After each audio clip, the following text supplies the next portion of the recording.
Welcome back to 21st Century Radio. I'm your host, Dr. Bob Hieronimus, and our executive producer and research assistant, Laura Kortner. Our engineer is Anita Brockington. Our guest tonight is Nicholas Pearson on his new book, Crystal Basics. In this accessible yet comprehensible guide, Crystal Healing Teacher, Nicholas Pearson offers a full color compendium of 200 crystals and gemstones, as well as a hands-on practical handbook on crystal healing, perfect for those just beginning their crystal journey, as well as long-time stone lovers seeking all-in-one reference.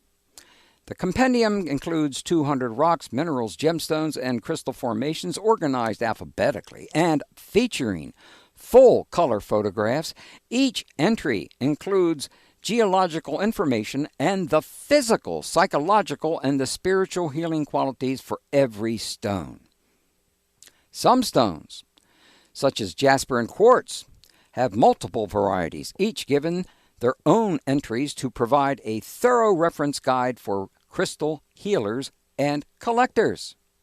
Nicholas Pearson has been immersed in the mineral kingdom for more than 20 years. He began teaching crystal workshops in high school, later studying mineral science at Stetson University while pursuing a degree in music. He worked for several years at the Gillespie Museum, home to the largest mineral collection in the southern United States. The author has written other books, including Crystals for Karmic Healing. He lives in Orlando, Florida. I think he just moved from there. I guess maybe he's still there. We'll find out. And www.theluminouspearl.com. This is Nicholas's fourth appearance in just 2 years.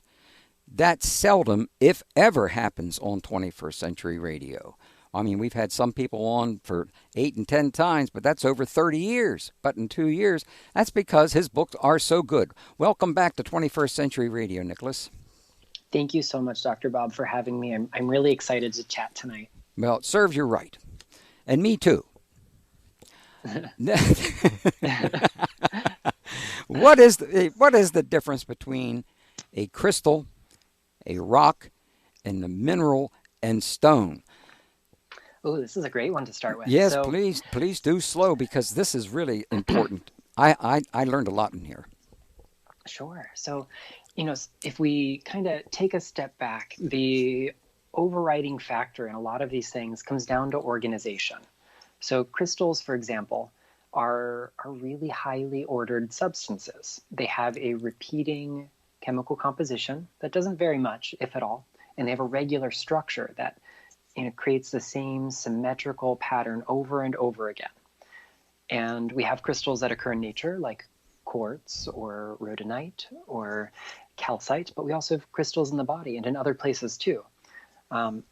When those things occur in nature, when they're created by geologic activity, that's how we end up with a mineral. So a mineral has to have that regular composition and the repeating structure that create crystals, but they also have to be formed by inorganic processes all by themselves out in the world. So if we make them, if we grow them in a lab, if it's something produced inside an organic thing, then we no longer have a mineral. Rocks, on the other hand, are just combinations of minerals. You could have something like limestone, which is almost entirely the same mineral over and over again. It's calcite. And you can have more complex things like granite or sandstone or shale are going to have variable composition, and they're made of various minerals that come together. Even some of our favorite gems are really rocks rather than minerals. Things like lapis lazuli or nephrite jade are metamorphic rocks with variable compositions. Stone, on the other hand, this one is a really nebulous term, so a lot of us kind of default to it because it's an easy crutch to use. Stone just means some sort of hard thing that was made by geologic processes. So it could be a mineral, it could be a rock, it could be somewhere in between the two. We might call it a mineraloid. It might also just be something that reminds us of rock, and we have gemstones that aren't really stones at all. Things like amber and coral and jet might be good examples of those. Thank you, because it's obviously everyone needs to study that particular area. No, one of my dearest friends in the 1970s was Marcel Vogel. I founded the AUM Esoteric Study Center back there in the 70s, and Marcel Vogel was one of our faculty and our mentor. Now, you say that Marcel Vogel is considered a forerunner of the modern crystal healing movement. How was he a forerunner? Because so few people know of this man, and I know you do, obviously, but unfortunately, we actually lived with him, fortunately, and it really made a big difference in our knowledge in this area. Oh man, Vogel was brilliant. He was a visionary. He was a no-nonsense scientist, by all accounts I've been told, and yet he had this really beautifully spiritual heart. So he didn't start out trying to create a system of crystal healing. He wasn't really interested in it, and was gifted crystals, and that kind of led to his discovery of the fact that they can alter consciousness. And when we start to work with consciousness intentionally with quartz crystal, we get results that we can't do on our own, or at least we can't do as easily on our own, because crystals are catalysts. He set about kind of creating a systematized approach by studying the science of how and why crystals work. Largely that comes from that state of coherency, because they have such rigorous and regular structures. It produces a coherent structure where all the parts and pieces are kind of marching in step, and that translates to a coherent energy field. So when we, as not so coherent beings, connect with quartz, or any other mineral for that matter, we become more coherent. We become more crystalline, in a sense. And his work really went on to inspire so many other people. And although maybe his name is not as well known and his praises aren't sung as much as they ought to be, so much of what he did, the idea of programming crystals, the sort of praxis that he came up with that involved hands-on healing methods, they still live on. If you know what you're looking for, you can find the DNA of those techniques and those teachings in a lot of other schools of thought. How was he a forerunner in what areas specifically? So, I mean, he started out as a research scientist with IBM with, over 100 patents to his name, began to sort of study crystals more or less on accident. And, he came up with this method that was so deceptively simple that anyone could use it, that just really involved consciousness, breath to help direct the consciousness, and the crystals to affect change at a, physical, spiritual, and mental level. So, he traveled extensively. He taught. Other people have kind of taken up the mantle, so to speak, of sharing what he put out there. But this idea that we can so simply work with crystals was amazing. You no longer needed to have a million different gemstones in your toolkit. And because he came from such a scientific background, everything was so rigorous and precise that, you got results real fast.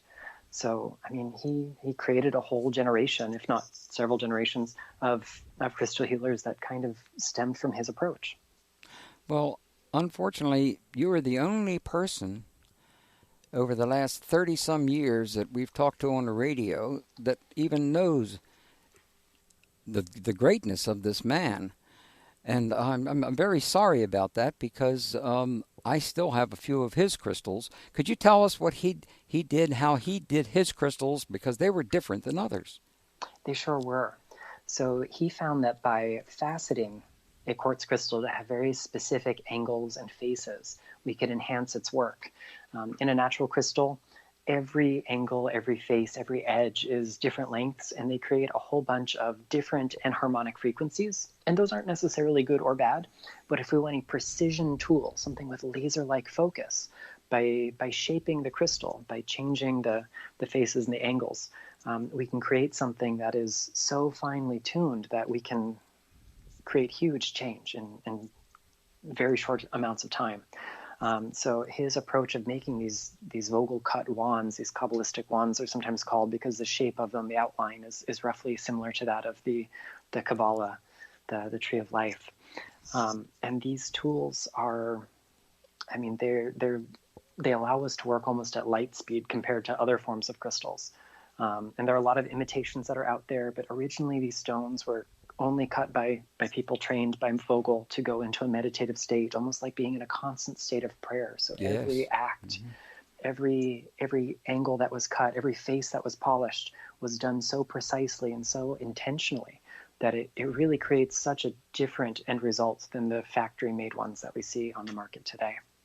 Well, thank you so much. It was just so wonderful to be around him, with the children especially. I'm sure you're aware that he really loved children, and it was wonderful to see them learn from a master, as far as I was concerned. And it's so rare that this man's name comes up, and I'm so glad you know so much about it. Thank you for that. Oh, thank you. Now, we got to take a break. My boss says we got to take a break here on 21st Century Radio. And this is we're talking with Nicholas Pearson. I think I've known him in previous lifetimes, but I don't know if that's true. Crystal Basics, the energetic healing and spiritual power of 200 gemstones, Destiny Books, the luminouspearl.com. All links are at 21stcenturyradio.com, and archives of our previous shows are posted weekly for free on iTunes and YouTube.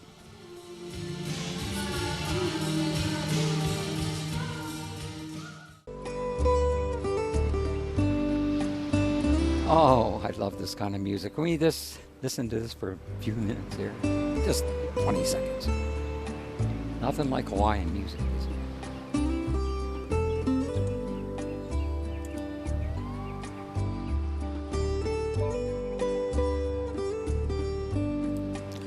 That's right. We're going to be up there, and I always think of the Hershey place. It's very close to Philadelphia, but it's not. But we're going to be up there on the 14th. We're actually going to be teaching a class in painting art cars. And basically, it's just for younger people, not us oldie folks, kind of thing like that. But you can come if you'd like. And we're going to design a couple of magic buses with all the children. Hope you can make it sometime. We're back with Nicholas Pearson. Nicholas, what are the 7 central systems, and how do they affect a crystal's energy? Yeah, so these 7 crystal systems are the 7 basic families that we can organize crystal forms based on their geometry. So we have those with a really, really regular and predictable order, like the hexahedral, which is also called the isometric or cubic crystal system. They've got 3 axes. They meet at right angles. They're all the same length. They form perfect little cubes, perfect little building blocks. And then we end up with 6 other groups where we start stretching those axes. We start bending the angles a little bit so they're not quite meeting at right angles anymore. And when we look at how those geometries affect the crystal structure, it gives us clues to their energies as well. So there are several primary drivers in a crystal's energy, but the crystal system itself does a big part of that work. If we look at something like that cubic crystal system, I'm sure we've all seen a few cubic minerals in our lives, things like pyrite, fluorite, even lapis lazuli contains a couple of ingredients that are cubic on the molecular level, and they often form perfect cube-shaped crystals. These are stones that help us build things. They're stones that relate to our physical embodiment, that help us kind of contend with the material plane. And as we kind of work our way through all 7 crystal systems, we see that those geometries, those inner shapes that are expressed in the molecules of a crystal are also expressed in its energy field around us. So getting to know the sort of geometric organizations can be a great way to find new depth and new meaning to the crystals you've already got in your collection. Well, of the 7, what are the names of all the 7? Sure. Let's see if I can do this late at night. We've got the isometric, which is also called the cubic crystal class. We have the tetrahedral. We have monoclinic, triclinic, the trigonal, the hexagonal, and the orthorhombic. Orthorhombic. Yeah. Could you tell us about what the orthorhombic is really about? Yeah. So Some of my favorite orthorhombic minerals might include danbarite and topaz. If you take a cross-section of their crystal forms, they often form a little diamond or a rhombus. And when you look at that shape in cross-section, it's perfectly symmetrical, but it can be easy to tip over. So these are crystals that help us when we feel like we're teetering between extremes, when we're vacillating between choices, when we just don't have stable ground underneath us. It helps us find the still point. It doesn't rebuild a firmer, flatter foundation beneath us, but it helps us keep things in that sort of dynamic sense of balance. Orthorhombic minerals can be great when we feel indecisive, or when life is just moving too quickly. You don't have a chance to slow down, but we still need to find that sense of being able to come back to stillness. They're great for that. Well, in chapter 2, you describe how to decode what a crystal does based on its geological information. What is geological information here? In this sense, we're talking about what its formation process is, whether it's sedimentary or igneous or metamorphic. We're talking about its crystal system, like these 7 groups, and then the things that don't quite fit into those 7 groups. And then things like its hardness, its chemical composition, the way it influences light. Of all of those things, the top 3 factors are going to be formation process, crystal system, and chemical composition. So in other words, how did it form? What are the ingredients, and what shape do those ingredients make? If we look at those 3 basic premises, we can get a big chunk of what a crystal does. We can understand its energy, what its mechanisms are when we work with it in healing or for spiritual growth. Well, you say we are literally made of crystals. How so? There are so many structures in the body that have crystalline or maybe quasi-crystalline states of being. So some really obvious ones. We have calcium minerals in our bones. It's actually the same as the mineral apatite. It's a calcium phosphate that gives us our physical sense of structure. We have hemoglobin, the pigment, the iron-bearing pigment in our blood that allows red blood cells to transport oxygen and carbon dioxide to and from cells respectively. And it has 2 different crystal forms depending on which one of those gases it's bonded to. And we've got all sorts of phospholipids and other organic things in our makeup on a cellular level that are at least semi-crystalline. But even more important than all of those, there is a substance that is more plentiful than any other in the human body. And in a perfect state, it exists in what is called a liquid crystal mesophase, which is actually a term that was coined by Marcel Vogel. He's the grandfather of the liquid crystal display. He invented that. He's done all the original research on liquid crystal systems. So a mesophase is a state in between 2 other states. In other words, water in its idealized form exists with 1 foot in the world of being crystalline and 1 foot in the world of being not so crystalline. And we have this organized state that water should be in. It is a living, breathing liquid crystal. And we know that the statistic tells us that by weight or maybe by volume, we're about 70% water. But if you actually tally up the number of molecules in your body, because water molecules are so tiny, to be 70% of our mass, they actually constitute more than 99% of the total number of molecules. Holy cow. Right. Excuse So me. Yeah. nearly all of us, almost 100% of us, exists in at least a somewhat crystalline state in an ideal world. The thing is, we're not always in that ideal state, and so we need things that can help get us back into that state of crystallinity, and that's where our gemstones come in. Whoa, boy. I mean, when I first got into studying this area, I had no idea how comprehensive it is on many different levels.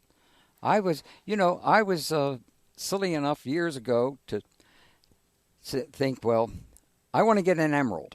Emeralds are green, right?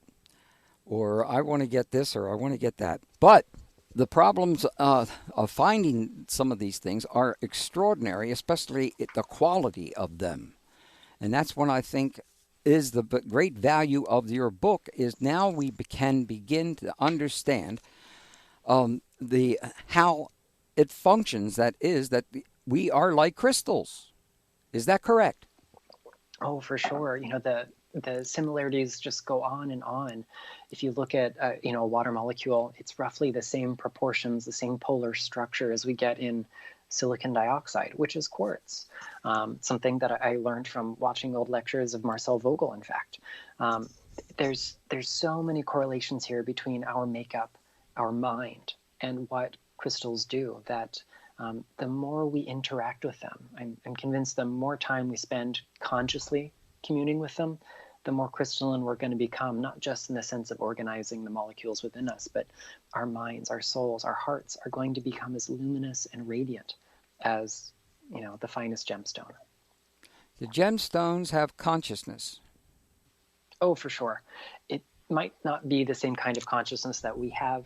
It might be something that's a little bit harder to sort of pin down. But in my world, and my perception of the world as I've got it in my head, I really honestly believe that all parts of creation are at least somewhat self-aware, and that all pieces in all of the universe are essentially part and parcel of Creator, of God, the great goddess, the flying spaghetti monster, however we conceive of that. And so everything that exists has a spark of life, has a spark of consciousness to it. Whether we want to view that as literally or metaphorically, I'll leave that up to you. But when we have a piece of creation that is so perfectly ordered, that is so regularly structured, that is beautiful, and has been revered for as long as minerals have been here on planet Earth, how can it not have consciousness? It might not speak in the same language as us, but I think if we slow down and we make space in our hearts, we can open up the door to communion, to communication. And, it's through that really intentional relationship that we see magic begin to happen as we connect to the mineral kingdom. So it might be a good idea to be able to communicate or talk to. You can talk to your crystals, right? You can, and sometimes when you're lucky, they talk back. Well, I talk to my paints. I talk to my brushes. So it's normal for me to think in lines of talking to crystals or talking to sand or dirt, anything, because Absolutely. it does have a type of consciousness, and that's one of the greatest and most important things about the creations on this planet. Okay, now, could you walk us through the process with a common rock or mineral? Yeah, that process of decoding what it does based on that geologic information. Yeah. I'm going to pick one that I didn't do this with in the book. So I'm going to put myself on the spot here. This might be fun. Let's look at something like labradorite. Oh, yes. You picked the right one. Excellent. Okay, let's talk about labradorite. Go ahead, brother. Yeah, so labradorite is a really great one. I mean, it's enchanting to look at. It's a member of the feldspar group, which is a pretty wide family of minerals with all sorts of variable compositions and structures. But when it comes to labradorite, a lot of it is formed through igneous activity. So it's what we call a primary mineral. When liquid rock cools, it produces things like, lots of different feldspars. Labradorite is a triclinic mineral, and I'm in the process of just looking at its chemical composition so I can decode the right parts of it here. It's a sodium calcium aluminosilicate. So we'll make sense of all of that gobbledygook in a moment. But when we start by looking at the sort of igneous energy of it, minerals that form through igneous processes get things done. They get things started. It's that spark that gets the ball rolling so we can begin to, put our ideas from the mental level into motion.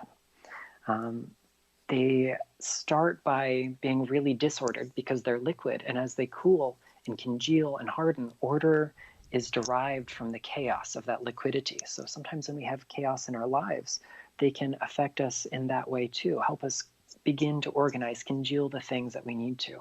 And one of the things that labradorite has long been touted for is being good for helping us kind of have a sense of, we'll say, magical fluency, giving us the ability to make magic out of the ordinary. And I think this could be something that we see in part from its igneous origins. If we look at its crystal system, triclinic minerals are some of my favorites. They are the least organized of all the organized crystals. They have 3 unequal axes that all meet at different angles. And the only way we begin to see the order in them is by stepping back and looking at the whole picture. In a sense, the triclinic minerals do their best by turning things around, by flipping them over, by helping us reinvent the wheel. Although the symmetry might not be apparent at first, when we step back and see that level of organization, as molecule by molecule it builds, it allows us to understand how the separate pieces of our lives fit together. Labradorite's a stone that's often used for enhancing our intuition, our psychic abilities. It's a stone that helps us see beyond the veils, to see beyond the ordinary sort of bounds of consciousness. And that's something that's definitely coded in its crystal structure. And then when we look at its chemical formula, I'm not going to go through everything in there, but it's got a silicate base, and so that's silicon and oxygen together. Those are minerals that expand, that magnify, that kind of broadcast the frequencies of the other components that are in there. Calcium in particular allows us to take ideas from the mental level and crystallize them into form. They help us understand what actions are necessary to manifest them. When we look at aluminum, it's often really good for frayed nerves. It's great for the nervous system as a whole. And sodium is something that is almost rather explosive. It gets things going. When we kind of put all that together, we start to notice that labradorite is not just going to strengthen the visionary skills that helps us kind of dream of the ideas, but will help us take advantage of the forces that are, so we can really make magic happen out of our ordinary life. When we look at other things like its hardness, its fun optical properties, we start to see even more layers to this. Things that we can, look into, color, for example, which only constitutes a small amount of crystal energy. I was shocked. I was shocked when I learned that from you. 1/14th, huh? Absolutely. Whoa. It's a tiny amount, but it's still in there. Yeah. I was amazed at that. The reason why we were all excited about labradorite is because we were searching for some today to give my wife, who was in a little pain, because as you know, with labradorite, it can help in regards to areas of pain. Is that correct? For sure. Yeah. All that aluminum content can be great for the nervous system. Might we'd say poetically kind of relate to the signal of pain being interrupted, so we can plant something new. On the note of labradorite, you mentioned earlier that I just moved into a new home. Here I am. And one of the signs from the universe was that the bathroom counter is made of labradorite. And I thought, I think maybe I could live here. Yes, I wonder. That's amazing. That's amazing. Well, it would be amazing to me. This is not the kind of stone you just see everywhere. So it must have some very large areas of labradorite. As a matter of fact, I guess you can cut up all your counters and create things from them, huh? I don't think that would be approved by everyone. Of course not. All right. Well, I think we got to take another break here, and we'll be back with our guest, Nicholas Pearson. The book is Crystal Basics, The Energetic, Healing, and Spiritual Power of 200 Gemstones, published by our friends, Bear & Company, and the LuminousPearl.com is where you need to contact this brilliant guy called Nicholas Pearson, whom I've learned so much from for the last 2 years. He's been my mentor. Did you know that? Did you know that? I didn't, so I guess now I should start sending you bills. Yes, you should. and I'll keep sending you books. Okay, you send me bills, I'll send you books. All right, we'll be right back.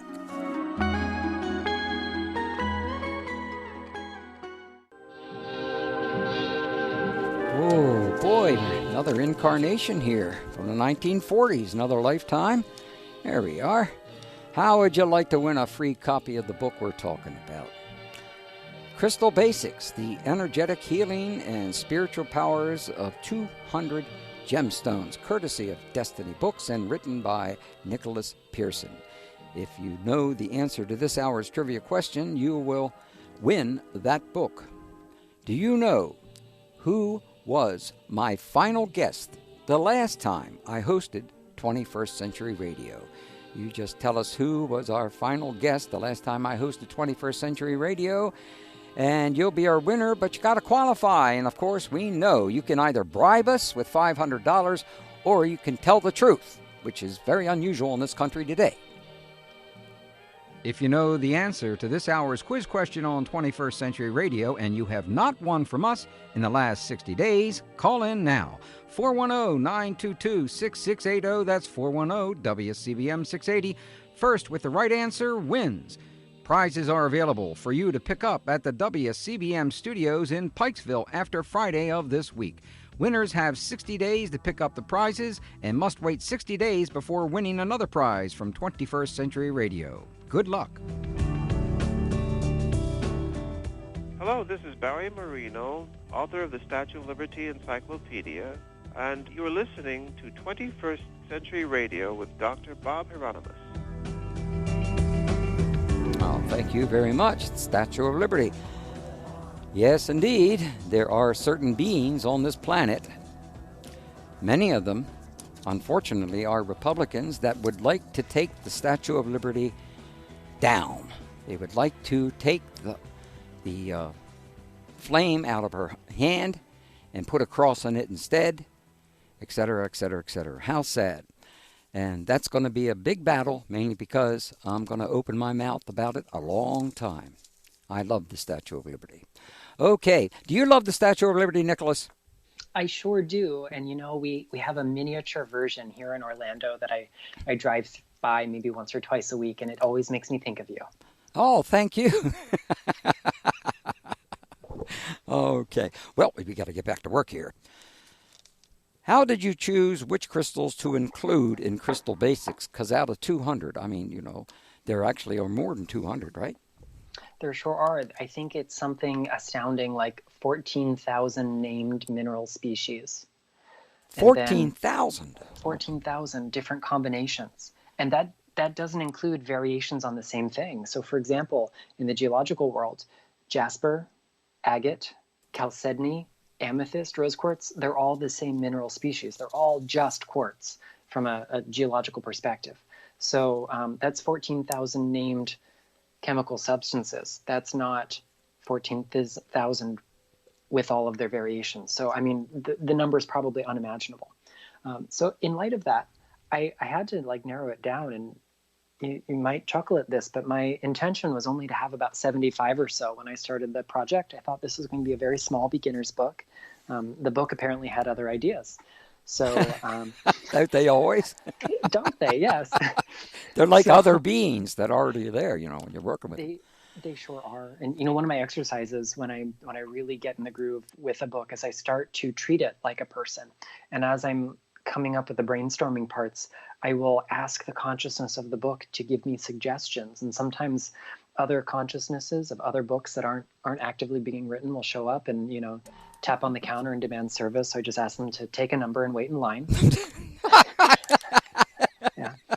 My dear friend Marilyn Twintrees, who's co-authored a series of great books called Stones Alive, gave me that technique, and I tell you, it works. But anyway, so this book really began to grow at an alarming rate at first. And so I thought, well, 100 sounds good. Well, 120, I can't get them all. 150. When I submitted it, apparently I had 196 crystals. I hadn't kept good track. I thought it was 200.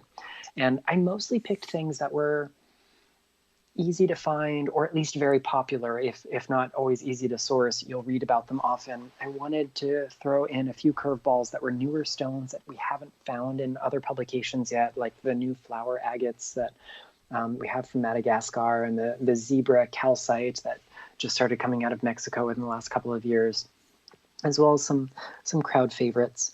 But then when I finally saw the first mock-up of the cover of the book and they put the total tally of stones, and there were 196, I wrote to the team at Inner Tradition and I said, it's beautiful. I love everything you've said about it. The cover is stunning, but I'm not fond of how it says 196. It looks like I just gave up. So Um, so I volunteered to write 4 more if they'd let me. And then while I was waiting to hear back, I just started writing those last 4. So I made the last 4 a little bit more unusual and ones that I think are just pretty darn cool, even if they're not the easiest ones to be. So I added chrome diopside, creedite, cavenzite, and phenakite to it there at the end because I just wanted some really strange things. Well, they sure are strange. Could you tell us about these? Because I don't know anything about them myself. But that's not Yeah. unusual. There's a lot of things I don't know. So let's start with, we'll go alphabetically. Let's do cavenzite. So cavenzite is this brilliant, like neon ocean blue color. I first met this mineral when I was a teenager, working at the Gillespie Museum at the Stetson University campus. And there was one specimen of it in this kind of dusty cabinet that didn't get enough attention. So I wanted to pull it out and rearrange and make it the star of the show. And turns out it gets its color from its vanadium content. It's also where its name comes from. Cavenzite comes from calcium vanadium, CaVan. So vanadium-bearing minerals are all about beauty. They're very expressive, and this is a stone that can help us really learn to speak our heart's truth and to do so with poise and grace.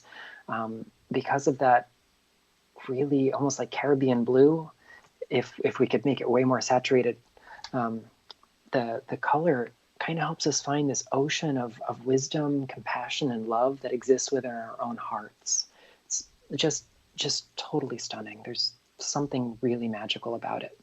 Chrome diopside. I think diopside doesn't get enough attention, but it's the chromium-bearing variety that is this really rich forest green. It rivals emerald in color, and appropriately enough, emerald also gets its color from chromium. So this is a silicate of calcium and magnesium with traces of chromium in there. And this is a stone that, we've talked a little bit about my relationship with the divine feminine last time I was on the show. This is a stone that can really help us define a healthy relationship with a maybe more whole and more healed divine masculine. It's got this very protective energy about it. It helps us learn to manage resources, especially like within the body, how to allocate the forces, the nutrients, the energies that we need for repair. And it's a great stone for learning to listen to the mineral kingdom at large a lot better. So if you've got stones that you kind of feel like you don't quite speak their language yet, chrome diopside might be a good go-between for them. Creedite is a fun one. It was in Stones of the Goddess, and I just wanted to talk a little bit more about it in this one. I'm glad you did. Yeah. The more of goddess energy we get, the better. Absolutely. Especially this time in our history. Yeah, especially right now. In Stones of the Goddess, I talked about it in terms of its relationship to the more creative aspects of the Divine Mother, and as well as its relevance to the sort of solar vision of the Great Mother. But here in this book, kind of looking at it a little bit more therapeutically, creedite, when you look at it, they almost look like little porcupines or hedgehogs, or these spiky little balls that are just covered in these crystals. It's a stone that helps us with conflict. It can help us kind of sweep drama out of our lives. It inspires creativity and expression. This is a stone that's very expansive, very evolutionary. So I thought it was very appropriate for the time in which we live, when everything feels kind of terrifying, which is what growth should feel like, I suppose. But it allows us to kind of find a sense of internal balance. It helps us have the wherewithal to know when we maybe need to do some more meditation and self-care. So that way we have the resources we need to get out into that scary world that we've got. The last of those 4 was phenakite. Phenakite is a really popular stone. It's one of those high vibe or high consciousness stones. It's a beryllium silicate, a real simple composition and structure. It's usually formed by igneous or metamorphic activity. But whenever we see a good concentration of beryllium, these are minerals that have a really expansive quality to the mind. It's a stone that really kind of activates all of the centers of the chakra system. It really works to kind of expand the light of our aura. A lot of people who work with this have symptoms or experiences that are similar to working with moldavite. So, the head rush, the sense of dizziness, the flushed cheeks, in a kind of activation to our higher energy centers. So it's a good stone to work with when we feel kind of stuck or weighed down by things here in the material. But we just want to remember to use really good grounding stones when we connect to stones like phenakite. So you might want to pull out your hematite, your smoky quartz, your garnet, your jasper, your black tourmaline, because they're going to help you integrate the higher light that beryllium-rich minerals like this one do, and bring them back down to the physical plane. After all, we're in physical bodies for a reason. We might not like the sound of it, but we agreed to this. So yes. Our job is to make the change happen here. Yeah, our job is to make sure that we treat other people the way we want to be treated. That's a pretty simple thing to do, I think. Isn't that simple correct? Simple, but not always easy. Well, it seldom is, but it's really the key. It is really the key.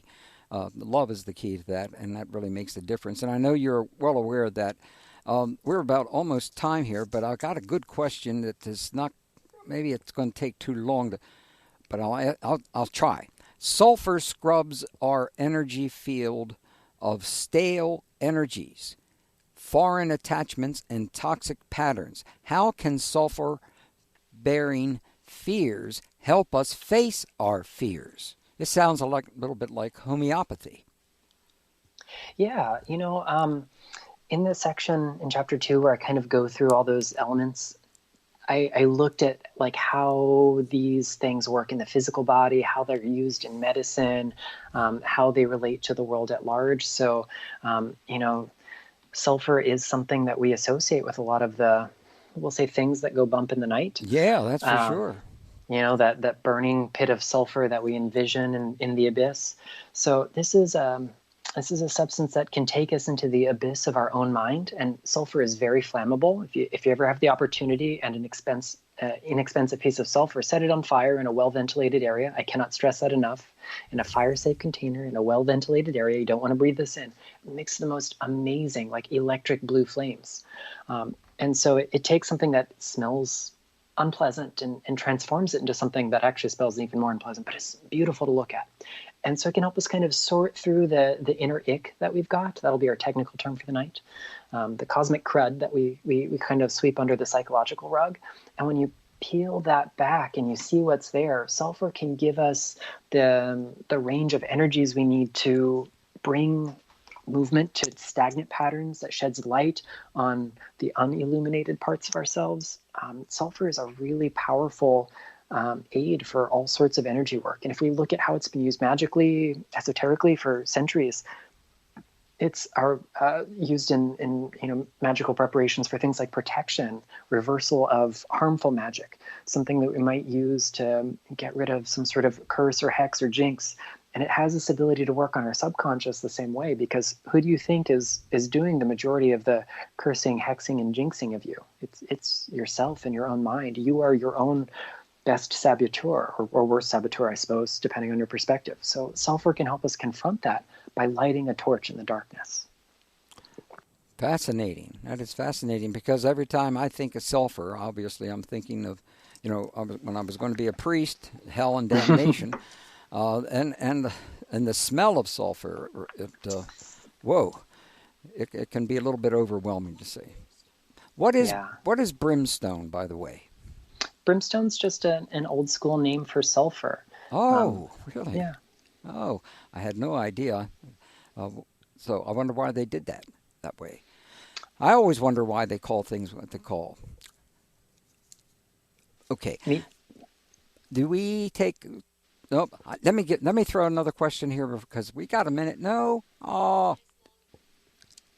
Okay. Well, our guest is Nicholas Pearson. The book is Crystal Basics, and it's The Energetic Healing and Spiritual Power of 200 Gemstones, Destiny Books. The LuminousPearl.com is where you need to go. All links are at 21stcenturyradio.com, and archives of our previous shows are posted weekly for free. That's right, for free. Most people have to pay for that, but not us, on iTunes and YouTube. Well, the reason why I like this book so much is because I trust Nicholas and where he's taking me on these journeys. because I had no idea the whole area is so much more complicated. I, like everybody else, thought that, boy, if I want certain colors, I would necessarily try to choose my gemstones by the colors. That's a big mistake. That's one of the big mistakes. And here come my dearest friends that I used to sing with. Here they go.